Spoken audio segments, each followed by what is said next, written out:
கண்ணு ஒரு மலைக்கு கொண்டு போய்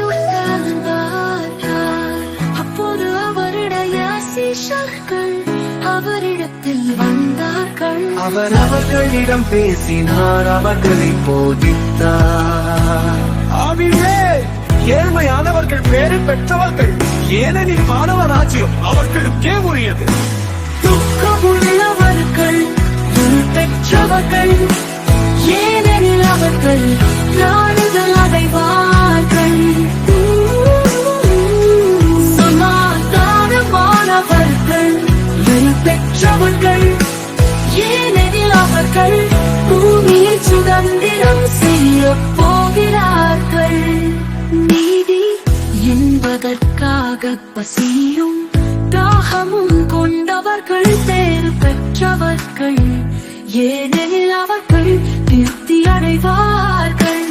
இரக்கமுள்ளவர்கள் பெற்றவர்கள், ஏனெனில் அவர்கள் இரக்கம் அடைவார்கள்.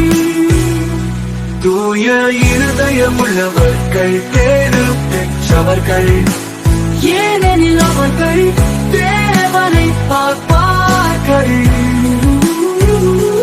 சமாதானம் செய்பவர்கள் பெற்றவர்கள், ஏனெனில் அவர்கள் தேவனுடைய பிள்ளைகள் என்று அழைக்கப்படுவார்கள். நீதி நிமித்தம் துன்புறுத்தப்படுபவர்கள் பேறு பெற்றவர்கள், ஏனெனில் வானவராஜ்யம் அவர்களுக்கே உரியது.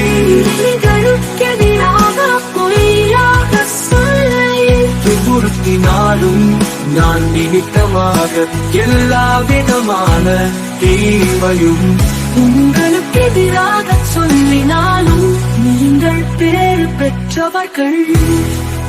மகிழ்ச்சி அடைந்து ஆனந்திக்குங்கள், ஏனெனில் வானத்தில் உங்களுக்கு பெரிய பதிவு இருக்கிறது. நீங்கள் முன்னைய தீர்க்கதரிசிகளைப் போலவே துன்புறுத்தப்பட்டுள்ளீர்கள்.